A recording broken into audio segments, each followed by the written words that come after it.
जो कैपिटलिस्ट कह लीजिए, कंपनीज कह दीजिए, उन्होंने दिए हैं। लगभग 14 पे सीबीआई और आईटी की जो रेड पड़ी है, ये उनके भ्रष्टाचार का पोल खोल रहा है।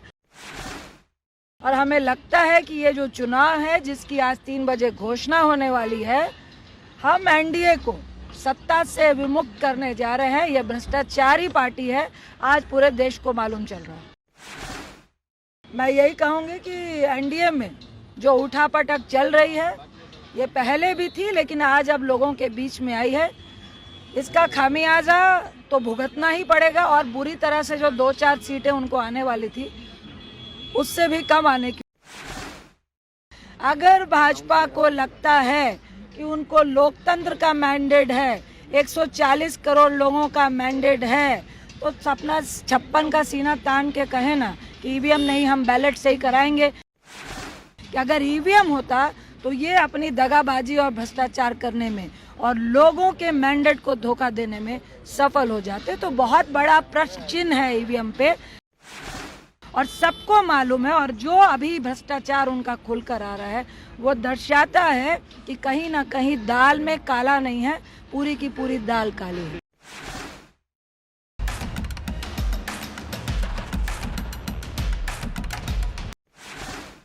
देखिए, जो बवंडर एनडीए में हो रहा है, बिहार में तो हो ही रहा है, यहाँ पे हम उनको अच्छी तरह से हराएंगे।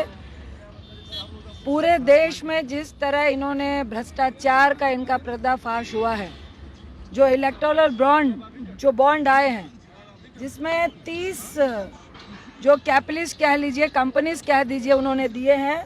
लगभग 14 पे सीबीआई और आईटी की जो रेड पड़ी है, ये उनके भ्रष्टाचार का पोल खोल रहा है। और हमें लगता है कि ये जो चुनाव है, जिसकी आज 3 बजे घोषणा होने वाली है, हम एनडीए को सत्ता से विमुक्त करने जा रहे हैं। ये भ्रष्टाचारी पार्टी है, आज पूरे देश को मालूम चल रहा है। महागठबंधन में पारस जिस तरह पशुपति पारस नाराज चल रहे हैं मैम, क्या कांग्रेस में आ सकते हैं वो? तो स्वागत। देखिए, ये आला कमान तय करेंगे, लेकिन मैं यही कहूँगी कि एनडीए में जो उठापटक चल रही है, ये पहले भी थी, लेकिन आज अब लोगों के बीच में आई है।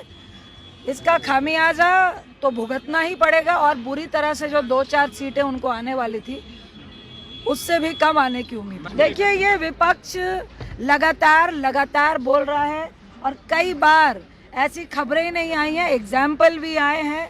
अगर भाजपा को लगता है कि उनको लोकतंत्र का मैंडेट है, 140 करोड़ लोगों का मैंडेट है, तो अपना 56 का सीना तान के कहे ना कि ईवीएम नहीं, हम बैलेट से ही कराएंगे।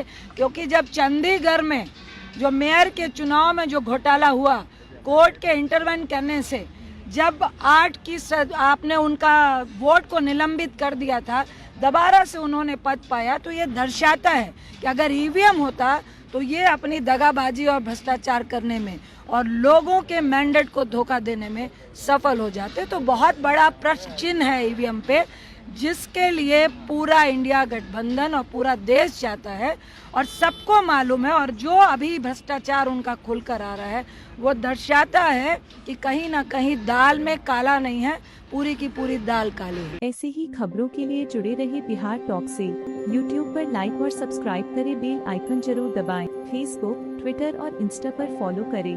धन्यवाद।